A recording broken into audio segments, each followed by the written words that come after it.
retrouvez maintenant La Foi prise au mot, votre émission de formation chrétienne. Abélard n'est pas seulement le célèbre amant d'Héloïse, mais un grand théologien. À la fois poète, philosophe et dialecticien, sa pensée éclaire notre manière de chercher la vérité. Dans un monde saturé d'opinions, Régis Burnet propose de redécouvrir ce maître de la scolastique médiévale et reçoit l'historien Dominique Poirel et le philosophe Olivier Boulnois. Bonjour et merci de nous retrouver pour La Foi prise au mot, votre rendez-vous de formation et de réflexion. Cette semaine, nous partons pour le Moyen-Âge à la découverte d'un personnage célèbre, mais peut-être pas pour les bonnes raisons, Pierre Abélard. En effet, son histoire d'amour avec Héloïse, si romantique et si tragique, nous a caché la haute stature intellectuelle du personnage. Non seulement il s'agit d'un des plus grands théologiens de son temps, mais aussi d'un poète, d'un logicien, nous dirons un mathématicien, qui a ouvert des perspectives nouvelles à la pensée. Deux invités vont nous le faire découvrir. Dominique Poirel, bonsoir. Bonsoir. Vous êtes directeur au CNRS, directeur de recherche au CNRS, à l'Institut de recherche et d'histoire des textes. Et puis Olivier Boulnois, bonsoir. Bonsoir. Vous êtes philosophe, vous êtes professeur, alors on dit chargé de... Comment on dit Directeur d'études. Directeur d'études, mais en fait... Professeur, hein, oui. Professeur à l'école pratique des hautes études. Voilà, alors peut-être pour commencer, est-ce que vous êtes d'accord avec mon lancement? Est-ce que vous êtes d'accord avec l'idée que, au fond, la pensée de Pierre Abélard a été masquée par son histoire d'amour? D'ailleurs, peut-être il faut la rappeler, cette histoire d'amour. Oui, c'est quand même une histoire tragique et extraordinaire, puisque ayant eu une relation amoureuse, ayant épousé secrètement Héloïse, celui qui en était le tuteur a cru qu'il l'avait répudiée et l'a fait castrer d'une manière atroce. Donc c'est déjà en soi une histoire exceptionnelle, et pensons à toute la traînée dans la littérature, à la nouvelle Héloïse de Jean-Jacques Rousseau, qui prouve que ça a marqué vraiment l'histoire de la littérature. Il a aussi marqué l'histoire de la littérature, Abélard, par le simple fait d'avoir continué à échanger des lettres absolument magnifiques d'amour entre Héloïse et lui-même, même lorsqu'ils étaient séparés et chacun dans un monastère différent. Mais malgré tout, Abélard, c'est beaucoup plus que cela encore. Et c'est ça qui est extraordinaire, c'est qu'il a laissé son empreinte sur l'histoire de la philosophie et l'histoire de la théologie dans la pensée occidentale, pas simplement l'histoire de la littérature. Donc effectivement, il est beaucoup plus que cela. Il a contribué à renouveler profondément les études philosophiques et aussi à donner une nouvelle forme à l'étude de la foi chrétienne, pour être général. Est-ce qu'on sait d'où il vient, qui il est, ce monsieur? Oui, nous avons la chance d'avoir l'histoire de mes malheurs, une autobiographie, qui est une des premières autobiographies conservées, connues au Moyen-Âge. On a discuté pendant quelques dizaines d'années de son authenticité, et maintenant, grâce notamment aux travaux de Jacques Dallarin, on sait que c'est authentique. C'est ses vrais malheurs. Et ce sont ses vrais malheurs. Et donc, Pierre Abélard raconte sa vie jusqu'à peu près 1132. Et donc, on sait qu'il est né en Bretagne, près de Nantes, au Palais, d'une famille d'un petit chevalier châtelain. Et ce qui est assez déterminant, c'est que son père faisait partie des chevaliers qui avaient malgré tout un intérêt pour les lettres. Il avait dû recevoir un début de formation et il a voulu que ses fils, on ne parle pas des filles, ses fils reçoivent un début d'instruction. Et Pierre Abélard s'est passionné pour les lettres. Et c'est peut-être le début de ses bonheurs et de ses malheurs. Alors justement, vous nous avez proposé un texte, vous avez choisi un texte pour nous où justement il raconte ce début de vie. Hein. On va écouter donc l'histoire de mes malheurs. C'est le tout début de ce texte. Vous avez été surpris de la modernité, de la manière dont Abélard s'exprime. Je suis originaire d'un bourg situé à l'entrée de la Bretagne, à 8000 environ de Nantes, vers l'est, et appelé le Palais. Si je dois à la vertu de ma terre et de ma lignée certaines légèretés d'esprit, j'en reçus en même temps le goût de la culture littéraire. Mon père, avant de ceindre le baudrier du soldat, avait quelque teinture des lettres. Et, plus tard, il se prit pour elle d'une telle passion qu'il voulut que tous ses fils fussent instruits des lettres, avant de l'être du métier des armes. Et ainsi fut-il réalisé. J'étais son premier-né. Plus je lui étais cher à ce titre, plus il s'occupa de mon instruction. Moi, de mon côté, les progrès que je fis dans l'étude m'y attachèrent avec une ardeur croissante, et tel fut bientôt le charme qu'elle exerça sur mon esprit que, renonçant à l'éclat de la gloire des armes, à ma part d'héritage, à mes privilèges de droit d'aînesse, j'abandonnai définitivement la cour de Mars pour me réfugier dans le sein de Minerve. Préférant à tous les enseignements de la philosophie la dialectique et son arsenal, j'échangeai les armes de la guerre contre celles de la logique et sacrifiai les trophées des batailles aux assauts de la dispute. Voilà, alors on voit qu'il il change un peu de parcours. En fait, lui, ce qui était prévu dans sa jeunesse, étant fils de chevalier, c'est de devenir chevalier. Absolument. Il aurait dû devenir chevalier, châtelain, défendre la forteresse dont son père avait la charge sur les marches du comté de Bretagne. Et puis, il a laissé à ses frères son droit d'aînesse, le métier des armes, par amour pour les lettres. Et dans l'extrait qu'on vient d'entendre, il me semble qu'il y a 2 points importants. C'est d'une part qu'on voit que Pierre Abélard est très fier d'être le préféré de son père. Enfin, il va toujours vouloir être le premier là où il est. C'est une des origines de ses malheurs.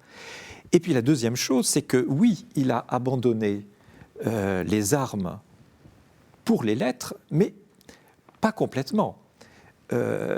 D'une certaine manière, ce qui va l'intéresser dans les lettres, c'est la possibilité de gagner des batailles avec d'autres armes, des armes symboliques, les armes de la dialectique, les armes de la dispute. Et d'une certaine manière, Abélard, ça va être sa formation de base, un surdoué de la dialectique, un maître dans cette espèce de tournoi où on va forcer l'autre à avouer que c'est lui, Abélard, qui a raison. Quand on est dans cette disposition d'esprit, quand on a envie de devenir intellectuel, en fait, on fait quoi au Moyen-Âge, à l'époque d'Abélard? On va à l'université? Alors, il n'y a pas encore d'université à l'époque d'Abélard. On va de maître en maître. Donc, il a été voir toujours les plus grands maîtres, notamment pour ce qui est de la logique et de la grammaire, Guillaume de Champeaux.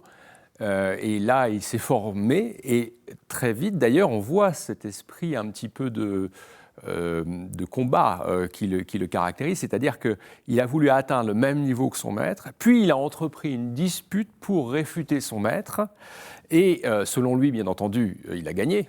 Il y a toujours cet aspect chez Abélard, quand même, c'est un peu moi le plus fort, assez régulièrement. Selon lui, il a gagné, et pour cette raison, Guillaume de Champeaux n'a plus voulu de lui. Bon, peut-être que l'histoire c'est son point de vue, en tout cas. Bon. Et ensuite, il s'est dit qu'il fallait aussi qu'il acquiert des connaissances en ce qu'on dirait aujourd'hui en exégèse, en travail sur l'écriture sainte. Et là, le plus grand maître à l'époque était à Laon, il s'appelait Anselme, donc on l'appelle Anselme de Laon. Et là aussi, il s'est formé à l'école d'Anselme de Laon, qui avait eu de nombreux élèves. Et au bout d'un certain temps, il a entrepris de faire ce que son maître interdisait, c'est-à-dire de commenter le livre d'Ézéchiel, qui était réputé le plus difficile des livres à commenter dans l'Écriture sainte, avec ses visions symboliques étranges, etc. Et selon lui, il aurait excellé dans le commentaire d'Ézéchiel. C'est là aussi ce qui aurait provoqué, un conflit. Et là aussi, il a dû partir. Donc c'est ce côté aller de maître en maître qui fait qu'il a été aussi très, très itinérant. Après, il a aussi été d'abbaye en abbaye, mais enfin, il a beaucoup bougé dans sa carrière. et puis ce côté être le meilleur. Voilà, je crois qu'il faut le dire. Un peu tête à claque? Alors, on peut se poser la question, mais évidemment, certains de ses adversaires l'ont ressenti comme cela, c'est très clair. Bon, il s'est fait, disons-le plus objectivement, il s'est fait de nombreux ennemis. Ça, c'est indiscutable. Parce que il visait l'excellence, il visait à être le meilleur. Mais inversement, il a attiré de très nombreux étudiants qui venaient de l'Europe entière pour assister à ses cours. Et ça lui a, comme les étudiants payaient, ça lui a attiré richesse et gloire. Et c'est aussi peut-être aussi ce qui lui a donné des armes pour séduire Héloïse. C'était une personnalité, on peut dire exceptionnelle dans l'époque. Et donc c'est ce qui a fait sa singularité. Quand on est comme ça, un grand prof à votre époque, si j'ose dire, on a quel statut? On est prêtre? On est... Alors, c'est une bonne question. Abélard, à ce moment-là, n'a pas le statut de clerc ordonné. Enfin, il est clerc au sens où il relève de la juridiction de l'Église, puisqu'il est enseignant. Mais il pourrait se marier. Et effectivement, comme Olivier l'a bien dit, ce que Fulbert n'avait pas supporté, c'était que... C'est le beau-père, si j'ose dire. Voilà, l'oncle d'Héloïse. C'est que on veuille maintenir un mariage qui avait eu lieu un peu pour rattraper les choses, mais qui était secret, alors que Fulbert n'aurait pas été mécontent du tout d'avoir, comme vous dites, comme quasi-gendre, une des gloires de l'enseignement à Paris. Mais Héloïse voulait justement que son mariage reste secret pour ne pas entraver la carrière de grands philosophes, de grands maîtres, et donc, à cette époque-là, de clercs d'Abélard. Vous écoutez La foi prise au mot sur la figure d'Abélard. Régis Burnet recevait en 2021 l'historien Dominique Poirel et le philosophe Olivier Boulnois. On va poursuivre l'histoire de ses malheurs, ou plus exactement, là, c'est plutôt de ses bonheurs, puisqu'il explique un peu ce qu'il fait de manière intellectuelle. Donc, c'est vous, Olivier Boulnois, qui nous avez proposé cet extrait-là. On écoute de nouveau Pierre Abélard. Il arriva que je me consacrais d'abord à exposer le fondement même de notre foi par des ressemblances rationnelles, et que je composais un traité de théologie sur l'unité et la triplicité divine pour nos écolâtres qui demandaient des raisons humaines et philosophiques et qui me pressaient de donner plutôt ce qui peut être pensé que ce qui peut être dit. Il disait qu'on trouvait une abondance superflue de paroles proférées et non suivies d'intelligence, qu'une chose ne pouvait être crue si elle n'était d'abord comprise, et qu'il est ridicule que quelqu'un prêche à autrui ce que ni lui-même, ni ceux à qui il l'enseignait ne pouvaient le saisir par l'intelligence, en reprenant l'argument du Seigneur lui-même. Ce sont des aveugles, guidant des aveugles. Alors voilà, dans son histoire, visiblement, son enseignement ou sa pensée sur la Trinité est centrale. Est-ce que vous diriez qu'il a raison? C'est-à-dire que pour vous, dans l'œuvre d'Abélard, c'est quelque chose d'important? Alors, je crois qu'il y a deux pôles dans la pensée d'Abélard. Un pôle philosophe qui a donné pour son époque des commentaires extrêmement approfondis du grand philosophe qui donnait la base du raisonnement et de la logique, c'est-à-dire Aristote. Il a commenté Aristote et les commentateurs d'Aristote d'ailleurs. Il s'en est servi en tout cas. Et donc là, sur ce point-là, il a excellé. Et précisément, il a considéré qu'il fallait expliquer la foi prise au mot. Il fallait prendre au mot la foi, mais prendre au mot, ça veut dire les prendre dans leur signification grammaticale et dans leur fonction logique. Et donc, utiliser tout son savoir logique et grammatical pour exposer le sens de la foi. Et là, ce qu'on entend dans ce texte, qui est très remarquable, il y a beaucoup de choses très remarquables dans ce texte, c'est d'abord qu'il ne va plus suivre le plan d'un commentaire de l'écriture où, évidemment, il y a des tas de développements qui sont un peu hors thème, enfin, qui ne permettent pas d'avoir une synthèse doctrinale. Ce qu'il veut, c'est arriver à une synthèse doctrinale. Et ça, c'est un point très fort, au lieu d'éviter la surabondance de commentaires qu'il peut y avoir quand on commente les Écritures les unes après les autres. Pourtant, il a commenté lui aussi les Écritures, mais il veut faire plus et autre chose. Un autre point très important, c'est évidemment se centrer sur Dieu. C'est la nature de Dieu, dans sa nature paradoxale, qui est d'être à la fois un et trine. Donc ce caractère à la fois unifié et trinitaire. Et puis alors, il dit qu'il s'agit de donner un fondement à la foi, mais fondement chez lui ne signifie pas une démonstration rationnelle a priori. Fondement signifie qu'on va utiliser, ce qu'il dit d'ailleurs, des ressemblances, des similitudes. C'est-à-dire qu'on emprunte.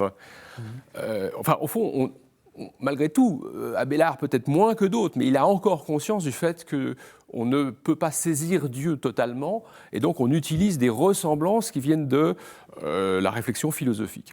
Et alors le troisième ou le quatrième point important aussi dans ce texte, c'est qu'il insiste sur la notion de philosophie.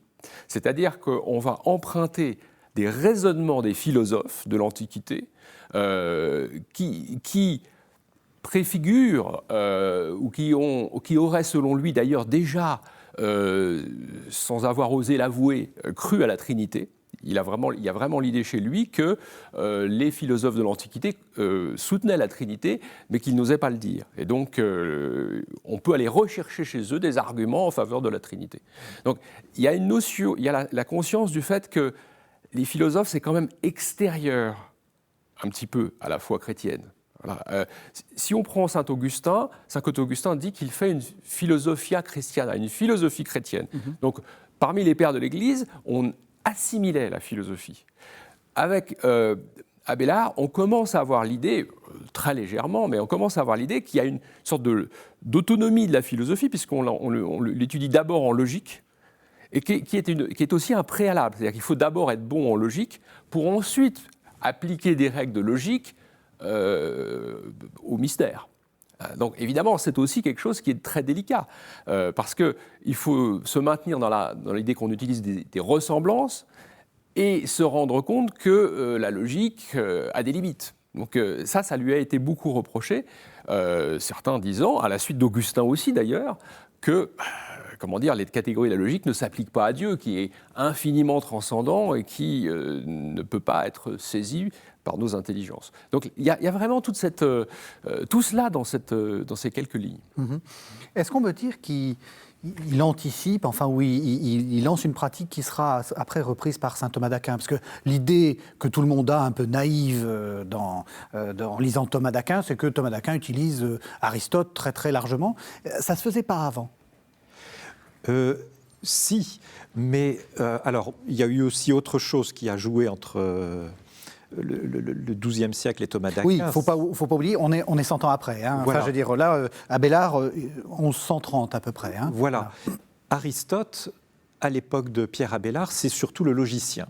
On n'a pas encore la traduction de l'œuvre physique, politique, rhétorique, métaphysique d'Aristote. Donc, Aristote, c'est le maître de logique, celui qui nous enseigne à raisonner correctement. Et de ce point de vue-là, c'est vraiment la formation première d'Abélard. Mais c'est vrai que... j'ai oublié votre question. Tout simplement, est-ce que c'est nouveau? Est-ce que c'est nouveau dans la manière de faire? Oui. Alors non, ça n'est pas nouveau, puisque déjà, au début du Moyen-Âge, Boès avait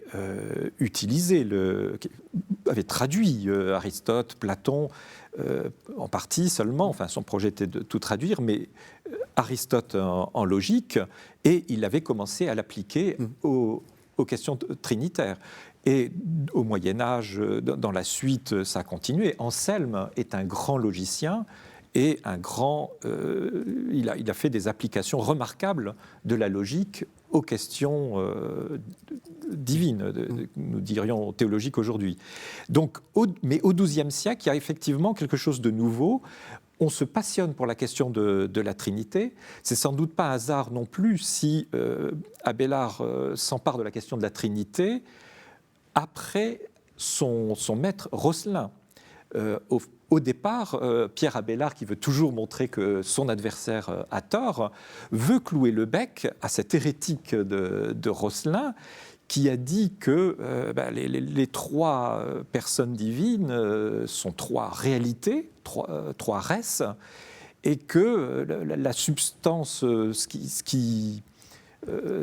qu'elles sont censées avoir de commun, ça n'est pas une res. Et donc, lui veut se servir, comme Rosselin, de l'outil logique pour montrer que la doctrine catholique peut s'exprimer avec l'outillage de la logique. Alors, lui va partir d'un autre point de départ. Comme il veut aussi montrer, c'est ce que disait très justement Olivier, que les philosophes avaient accès à la foi en la Trinité. Tout homme a naturellement foi en la Trinité, dit-il dans ses théologies. Il va essayer de trouver une manière de montrer que, même chez Platon, il y avait déjà une sorte de connaissance partielle, inaboutie de la Trinité, et c'est peut-être là où il va commencer à avoir des ennuis. Il va partir de trois propriétés de Dieu. Dieu est tout-puissant, il est sage, il est bon. Et, va-t-il dire, Père est le nom que dans les Écritures, le Christ a donné à la puissance. Fils, le nom donné à la sagesse, et Saint-Esprit, le nom à la bonté. Et là, alors, il sait bien que la puissance, la sagesse, la bonté, ce sont des attributs substantiels, donc communs aux trois personnes. Les trois personnes sont puissantes, sages et bonnes. Christ est bon. Oui. Mais il va dire oui, mais ce sont des attributs propres à chacune des personnes, mais qui peuvent, dans certaines conditions, être élargis aux trois personnes, communiqués, comme on dit. Il a de très bonnes intentions. Malheureusement, sur ce point-là, il prend à rebours la tradition chrétienne et il va y avoir des discussions et on va plutôt aboutir à l'idée que ces trois attributs substantiels qui peuvent, au contraire, dans certaines conditions, être appliqués en propre à chacune des personnes. Par exemple, dans le Credo, on dit « Je crois en Dieu le Père tout-puissant », et puis saint Paul parle du Christ, sagesse de Dieu, et ainsi de suite. Donc, ça n'a l'air de rien, mais sur ce qui est le centre de la foi chrétienne, son effort pour montrer que finalement les philosophes pouvaient avoir accès naturellement à la connaissance de la Trinité se heurte quand même, mais d'une façon très technique, très difficile à exprimer, ce qui fait que probablement ses adversaires vont avoir du mal à dire où Abélard s'écarte de la tradition. Et lui, donc, il est condamné une première fois en 121 au Concile de Soissons, et lui va avoir l'impression extrêmement amère, en partie vraie, de ne pas avoir été réellement compris. Olivier Boulnois, vous vouliez ajouter quelque chose ? Ça fait partie de ses malheurs dans l'aspect doctrinal cette fois-ci, c'est-à-dire qu'il élabore une réflexion qui se veut, évidemment, à l'intérieur de la foi, mais qui se veut une explication rationnelle de la foi. En cela, il est exactement dans ce sillage qui va de saint Augustin, en passant par saint Anselme, jusqu'à saint Thomas que vous avez mentionné. Il y a vraiment une tradition fondamentale dans la foi chrétienne, et peut-être depuis saint Paul d'ailleurs, qui consiste à dire qu'on peut avoir une réflexion rationnelle sur Dieu. Et cela coïncide avec le fait qu'il a appelé l'une des versions de ce travail théologia. Et donc, il faut bien se rendre compte que théologia, à l'époque, c'est très étrange. D'abord, c'est un mot grec. En latin, c'est un mot grec. Bon. Et deuxièmement, c'est un mot rare, enfin, qu'on employait pas du tout couramment. On pouvait parler des réalités divines, mais là, on le disait en latin, mais on ne disait pas théologia. Or, il faut bien reconnaître qu'il y avait un côté un petit peu cuistre d'Abélard. Il a quand même appelé son fils Astrolabe, c'est pas un prénom courant, et hellénique, là aussi, c'est un prénom grec, et des mots grecs. Et donc, c'est un mot mystérieux qui a choqué les contemporains. Saint Bernard dit ta stupidologie, stultilogia, pour vraiment dire qu'il n'aimait pas ni le mot ni la chose. Donc il y a une chose nouvelle, je crois, qui est d'accroître la rationalité de l'interprétation de la foi plus loin encore que ne l'avait fait saint Anselme, à l'aide de philosophes qu'on sait être clairement hors de la foi, enfin, hors de la révélation chrétienne. Ils avaient peut-être la foi en la Trinité, mais ils étaient hors de la révélation chrétienne. Donc là, c'est le premier changement. Et deuxième changement, l'utilisation de ce mot.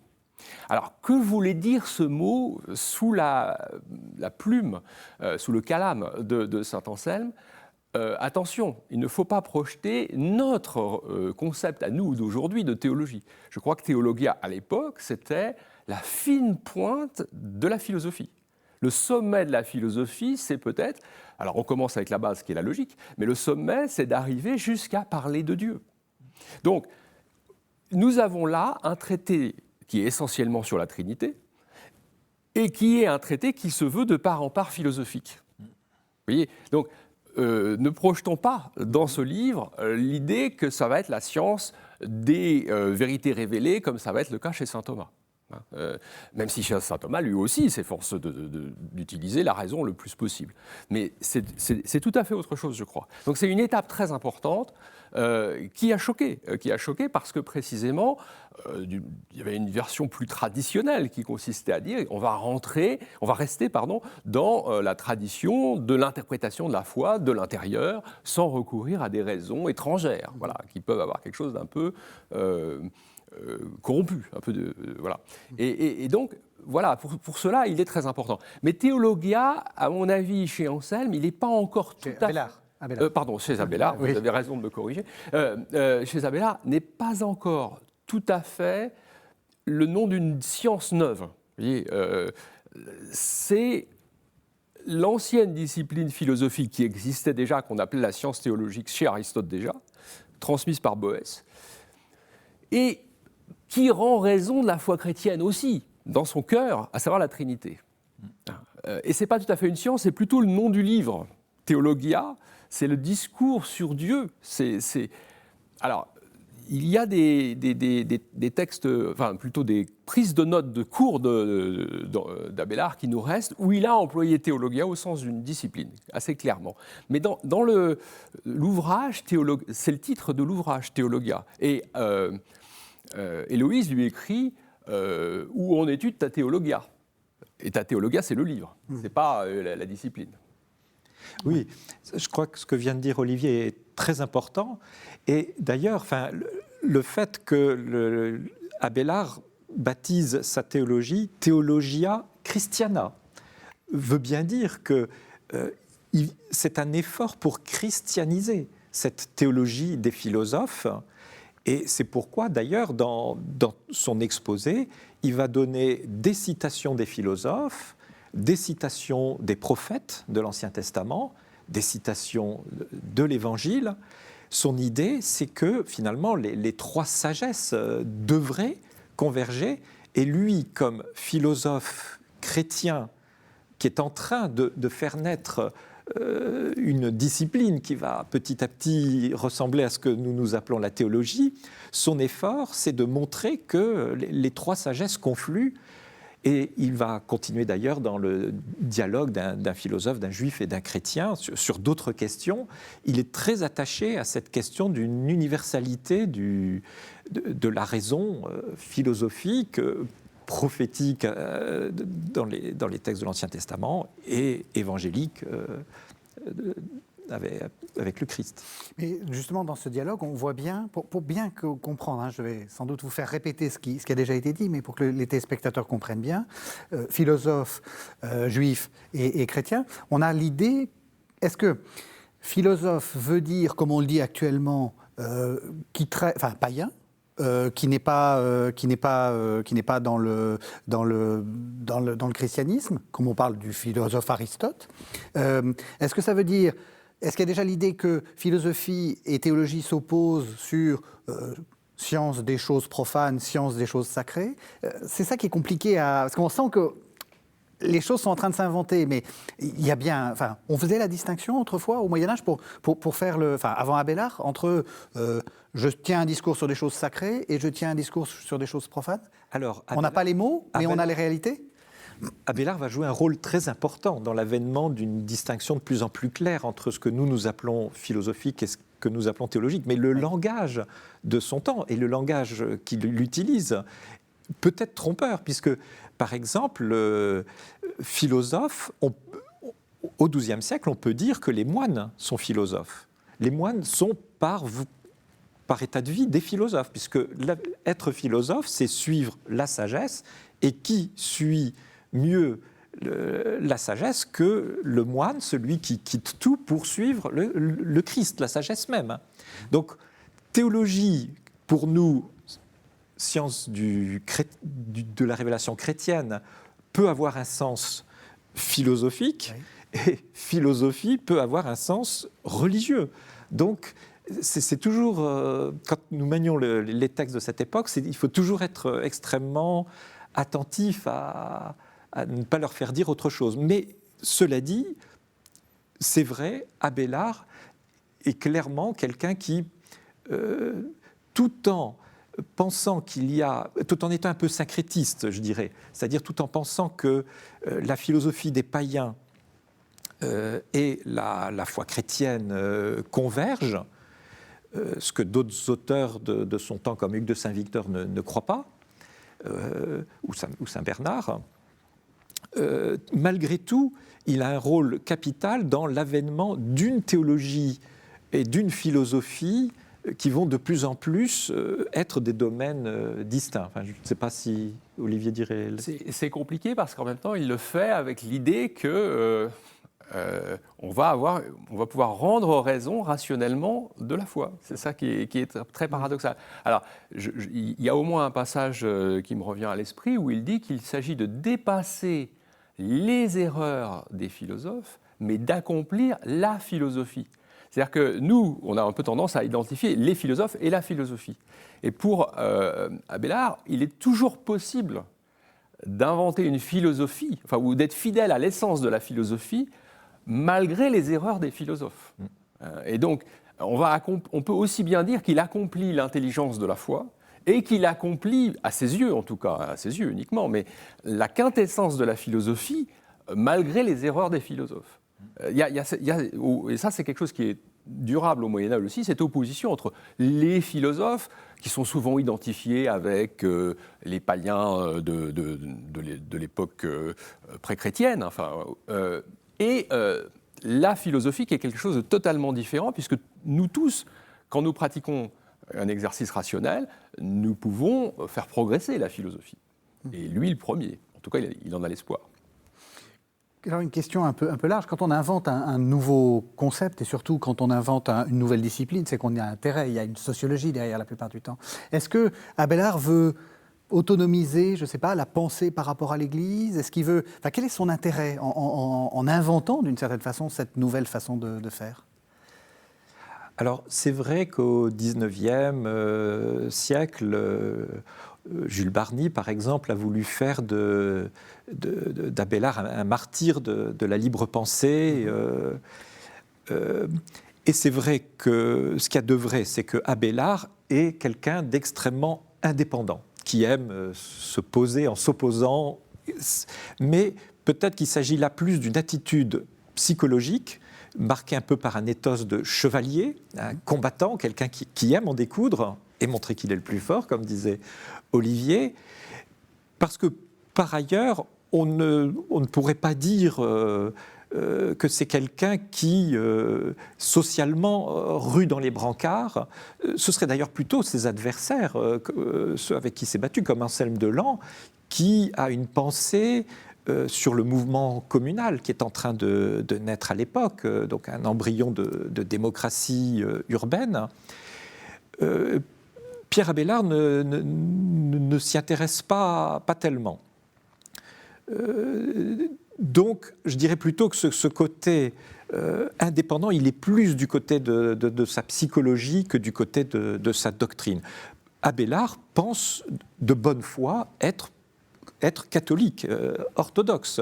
Et il est extrêmement surpris et blessé quand il est condamné 2 fois, en 1121 à Soissons et en 1140 ou 1141 à Sens, la 2e fois au sommet de sa gloire, avec des disciples à Rome, dont un futur pape. Oui, et si on veut chercher quelque chose de sociologique, je crois qu'on peut se casser les dents. On a opposé beaucoup le cloître et l'école, comme si Abélard était le porte-parole de l'école. Alors bien sûr, il a enseigné dans les écoles, mais après ses malheurs avec Héloïse, il est rentré dans un monastère et très vite, il a recréé une école au sein... il a été obligé de changer de monastère, mais il a de nouveau créé des écoles au sein des monastères.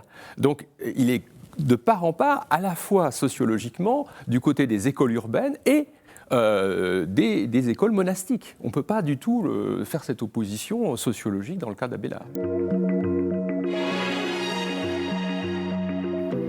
Vous écoutez La foi prise au mot sur la figure d'Abélard. Régis Burnet recevait en 2021 l'historien Dominique Poirel et le philosophe Olivier Boulnois. On a parlé de la Trinité, on a parlé de son invention, entre guillemets, de la philosophie. Peut-être une question quand même une dernière question sur cette idée de philosophie-théologie, autonomisation. À partir de quand on est dans l'idée que la philosophie, ça n'est pas la théologie, et que la théologie, ça n'est pas la philosophie? À partir de quand le mouvement s'achève, en fait? Ça, c'est une question extraordinairement difficile. C'est pour ça que je la pose. Merci beaucoup. Je pense que ce sont des petits glissements subtils qui sont très difficiles à repérer. Il est clair qu'au XIIIe siècle, dans l'université médiévale, il se produit un phénomène très particulier qui est l'existence de la faculté des arts, qui est distincte des 3 facultés supérieures de droit, de médecine et de théologie. Donc là, il y a quelque chose qui se produit. Mais en même temps, clairement, c'est une faculté préalable, propédeutique. On fait des arts, soit on s'y arrête parce qu'on arrête là ses études, soit on continue et on va dans les facultés supérieures. Et ça a créé effectivement des conflits. Alors il y a eu des très célèbres conflits à la fin du XIIIe siècle, en 1277, où l'évêque de Paris a condamné des positions qui étaient soutenues par la faculté des arts. Donc on peut dire que c'est peut-être un petit peu à ce moment-là qu'il a commencé à y avoir une sorte de conflit des facultés, entre la faculté des arts et la faculté de théologie, et un idéal philosophique qui consistait à dire « restons à la faculté des arts ». C'est là que nous allons pouvoir trouver le bonheur. Donc peut-être que là, oui, à partir du XIIIe siècle, un petit mouvement d'autonomie se produit. Mais attention à une chose que je rappelle souvent, c'est qu'il s'agissait d'une faculté des arts, pas d'une faculté de philosophie. C'est-à-dire que c'était un lieu où on enseignait la grammaire et la logique. Et petit à petit, c'est vrai, on a rêvé d'une félicité philosophique au sein de cette faculté. Mais ça ne s'appelait pas encore faculté de philosophie. Et je crois que c'est très important. Donc la véritable autonomisation, c'est peut-être plus tard, quand à l'université de Louvain, au début de la Renaissance, on a eu une faculté de philosophie d'un côté et une faculté de théologie de l'autre. Vous voyez ? Mais là encore, ça ne suffit peut-être pas encore pour parler d'autonomie. Mais les choses sont donc très fines et très subtiles et ça ne s'est pas fait d'un coup. À part la Trinité, il a écrit sur quoi, Abélard ? Je suis content que vous posiez cette question parce que c'est vrai, Abélard est un grand logicien, un grand philosophe, un grand théologien, mais c'est un génie multiforme, selon l'expression qui est celle d'un colloque qui s'était tenu à l'Institut catholique de Paris, parce que les historiens de la poésie disent que Pierre Abélard est un des tout plus grands poètes du XIIe siècle. Il est aussi l'auteur d'une règle monastique à la demande d'Héloïse pour les moniales du Paraclet. c'est un grand exégète aussi, ce qui évidemment relève de la science sacrée, de la théologie, mais c'est vraiment une personnalité extrêmement riche et qu'il est de façon un peu décloisonnée. Quand il fait de la poésie, c'est vraiment de la poésie, c'est-à-dire qu'il y a un art d'écrire, un art de jouer avec les sonorités, un art aussi de la concision, mais c'est aussi un art de la densité doctrinale. Il a écrit des planctus, des plaintes, sur différents personnages de l'Ancien Testament, Samson, qui sont des magnifiques pièces assez émouvantes, surtout si nous les lisons en reconnaissant dans ces plaintes, les plaintes d'Abélard lui-même, parfois. Il y a aussi ce dialogue avec le juif, le philosophe et le chrétien, qu'on lit beaucoup actuellement comme une sorte de découverte de la place particulière du judaïsme, etc. Comment est-ce qu'il faut le lire, ce dialogue ? Alors, personnellement, je pense qu'il faut le lire à la lumière de saint Paul, tout simplement. C'est-à-dire, l'avènement du Christ permet de faire converger le message, enfin la promesse qui était faite au peuple juif d'un côté, et les pressentiments de la découverte de Dieu qui se trouvent chez les païens et qui ont été exprimés par les philosophes. Donc je sais qu'il y a une tendance aujourd'hui à dire qui était on s'interroge sur qui est le philosophe, puisque c'est ces trois personnages, hein, le philosophe, le chrétien et le juif. Le chrétien, c'est Abélard. Non, je Ça pense même que pas. Non, le quatrième, il est arbitre. Oui, il est arbitre, il fait la régie, si je puis dire, du dialogue à trois. Mais en réalité, je pense que le philosophe, c'est une figure un peu abstraite qui représente la raison telle qu'elle a pu découvrir. Alors, il dit, par exemple, c'est ce qu'il connaît, la loi naturelle. Il y a une grosse... C'est un dialogue sur l'éthique. Quelle est la voie qu'il faut suivre pour parvenir au bonheur. Et donc, le philosophe lui explique, chez nous, on a la loi naturelle qui nous enseigne, par notre conscience, ce qui est juste et injuste.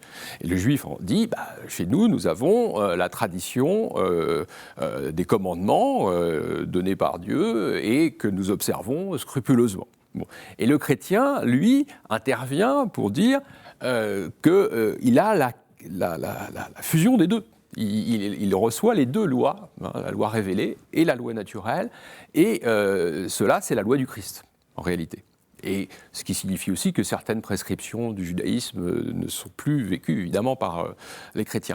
Mais moi, je pense que c'est vraiment une perspective paulinienne, c'est-à-dire c'est le même message qui doit arriver au monde entier, alors que, originellement, bien sûr, c'était la promesse faite au peuple juif. Alors après, on peut discuter à l'infini. Est-ce que dans le philosophe auquel Abélard fait allusion, est-ce qu'il y a aussi les philosophes arabes contemporains du XIIe siècle? Avicenne, c'est un quasi contemporain d'Abélard. Quelle connaissance en avait-il? Qu'est-ce qui était traduit? Alors là, on a écrit des bibliothèques entières sur cette question. Peut-être qu'il y a effectivement un peu de connaissance de la philosophie arabe chez Abélard, mais pour moi, la mise en scène, c'est d'abord une mise en scène paulinienne. Et le juif, parce qu'on dit aussi souvent que c'est une manière un peu sympathique de présenter le judaïsme. Est-ce que vous êtes d'accord avec ça ou... Oui, c'est-à-dire, sympathique, c'est-à-dire, il reconnaît que les promesses du judaïsme sont accomplies par le christianisme, et donc qu'il y a une place pour une place pour le judaïsme encore dans le temps du christianisme. Voilà, et ça... si on lit très soigneusement ce qu'avait fait Abélard, puisqu'il a commenté l'Épître aux Romains, si on lit très soigneusement l'Épître aux Romains, on se rend compte que c'est déjà ce que disait saint Paul, qu'il y a toujours une place pour le judaïsme, même dans l'ère chrétienne. Et un adversaire radical d'Abélard, qui était saint Bernard, l'a reconnu aussi. Donc là, sur ce point-là, les deux adversaires étaient d'accord. C'est ça, donc l'antijudaïsme médiéval est à nuancer. Il faudrait demander à Gilbert Dahan, qui est un beaucoup plus grand spécialiste de la question que moi, mais l'antijudaïsme médiéval est plutôt, mutatis mutandis, mais il est plutôt populaire. Mais du point de vue des théologiens, on trouve difficilement, avant Duns Scott, qui a des textes anti-juifs très nets, mais avant Duns Scott, on trouve difficilement chez les grands théologiens ou philosophes, je ne sais pas comment appeler Abélard, mais des textes anti-judaïques, oui. Olivier Boulnois a parlé d'éthique. Il a dit il y a une recherche du bonheur, en fait. Quand on lit, disons, quand on a une image un petit peu grossière d'Abélard, on imagine le gars qui n'est que dans ses pensées et dans ses théories très, très complexes. Il y a quelque chose quelquefois un peu concret chez Abélard. Enfin, qu'est-ce qu'une vie bonne ? On se pose ces questions-là aussi. Oui, tout à fait. Le thème de l'amour a d'ailleurs une place extrêmement importante dans sa pensée chrétienne, puisque le plan de ces théologies, c'était la foi, les sacrements, la charité, l'amour. Et même dans sa réflexion sur la Trinité, le Saint-Esprit est lié à l'amour.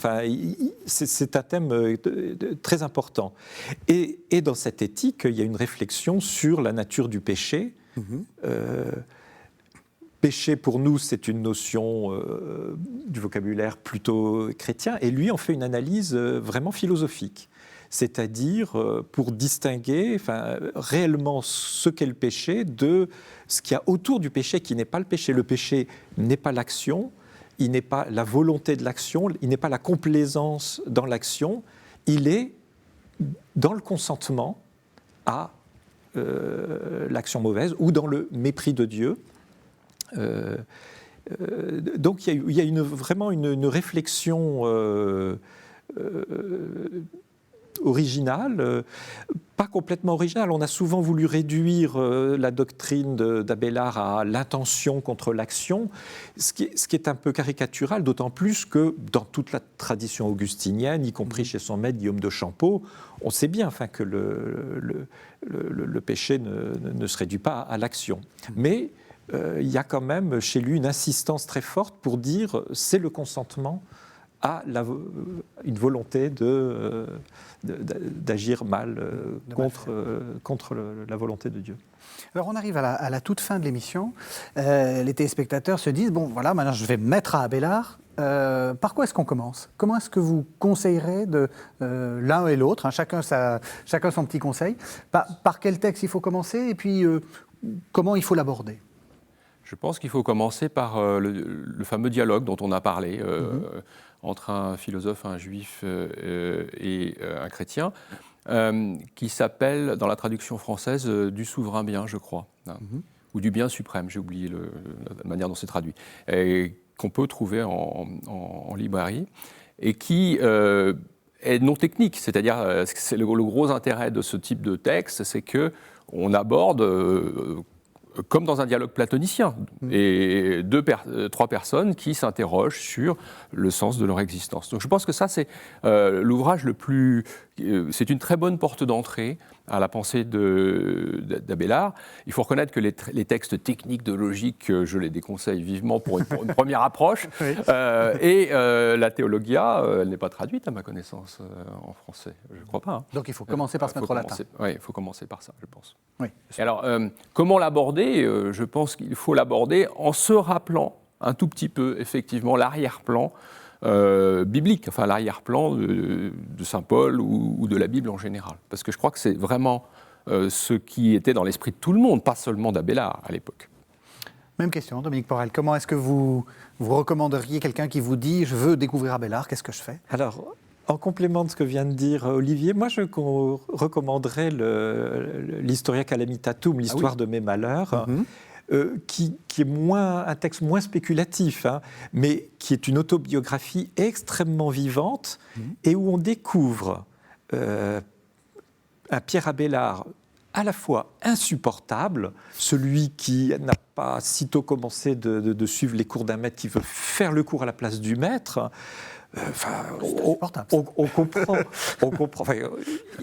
On comprend qu'il est agacé énormément de monde. Il est insupportable et en même temps attachant. parce c'est une personnalité qui se montre dans toute sa complexité. Il veut à la fois montrer qu'il avait raison, et en même temps, il se flagelle en disant « non mais finalement, tout ça, je l'ai bien mérité ». Et en même temps, encore, c'est ce qu'il affirme dans le prologue, c'est une lettre de consolation à un ami pour lui dire, en gros, tu te plains de tes maux, mais regarde ce que j'ai subi, puis finalement, j'avais raison de le subir. C'est une personnalité un peu tourmentée, un peu déchirée, mais finalement, qui a séduit en profondeur Héloïse, et quelque part, on comprend pourquoi. C'est une personnalité très attachante. Eh bien voilà, donc l'histoire de Mes Malheurs pour découvrir cette personnalité attachante, et puis le dialogue entre le philosophe, le juif et le chrétien, qui s'appelle Du souverain bien, ou voilà. Merci beaucoup à tous les deux. Merci de nous avoir fait découvrir la pensée, la vie et donc l'œuvre d'Abélard. Merci de nous avoir suivis. Vous savez que vous pouvez retrouver cette émission sur le site internet de la chaîne www.ktotv.com, et on se retrouve la semaine prochaine.